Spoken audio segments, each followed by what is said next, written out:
The minority in Parliament would like to call on government to, as a matter of urgency, put in the necessary process to pay all outstanding bills of public health facilities to prevent threatened power cuts to these facilities. According to the recent publications, some 91 hospitals owe the Electricity Company of Ghana cumulatively bills in excess of 261 million Ghana cedis. The National Task Force of the ECG has therefore served demand notice on these facilities, threatening to curtail power supply within 48 hours if those bills are not settled within that time frame. These demand notices are not only threats to these facilities or their management, but threats to the general public or patients who may suffer needlessly due to the disconnection of these facilities to the national grid. Whilst serving notice to the ECG that health service delivery is a social good, government must work assiduously to ensure that maintenance of health service delivery as a social good is not threatened by this dereliction of duty towards the maintenance and provision of same. According to Article 34(2) of the 1982 Constitution guarantees the right to good health. Because of this, service provided by public health facilities are generally provided at cost plus a small margin to ensure that the service can continue to provide the needed service in a sustainable manner. In Ghana, many health service facilities from primary to quaternary levels are mainly public funded or supported with few private facilities assisting. There are, however, no private facilities offering tertiary or quaternary care services. It is therefore inexcusable to curtail these vital services. Since 2017, government subvention to health facilities have been dwindling, with more goods and services items now heavily relying on IGF.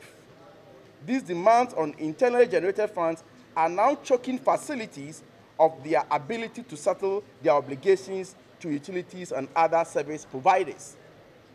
It is interesting to note that although the Kolebu Teaching Hospital budgeted to spend some 3 million Ghana cedis to pay its electricity bills for the year 2023, by September of same year, it had already spent 23.859 million Ghana cedis on electricity bills, or about 795% of the budgeted amount.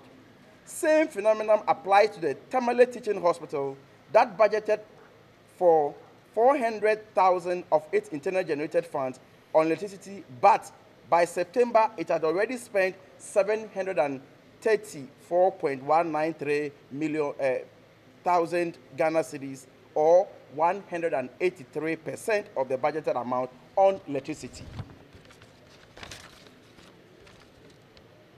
After last year's multiple increase in utility tariffs, most public health facilities are now bedeviled with increasing utility bills, which are placing enormous pressures on the ability to service other equally important expenditure items. As a matter of urgency, the minority would like to call on government to immediately, 1, audit the inflows of IGF to these health institutions to demand if they are sufficient to cover the rising cost of utilities in addition to all other demands, and decide as to whether its policy on not paying electricity and water bills for health facilities is appropriate. It's also important that hospitals are assisted to prioritize the payment of utility bills, i.e. water and electricity. 2, to consider increasing subvention to health facilities to shore up the sufficiency of funds to provide their services and retire outstanding utility bills. 3, to continue with a program of providing separate meters for core health service delivery utility from residential or non-core health service units within our major hospitals to curb abuse. The next point is that they should put in all necessary steps, including all options listed above, to ensure that no health facility is disconnected from the national grid during this revenue recovery exercise by the ECG. The minority is also of the opinion that government should find other reliable funding mechanisms other than the IGF of health facilities to cover these important expenditure line items. In this regard, government could consider if the National Health Insurance Fund could take up some of the utility bills of health facilities to enhance or to ensure that the service is not curtailed. Ghanaians have fought for a constitution that guarantees them access to health care, and that guarantee must not be undermined.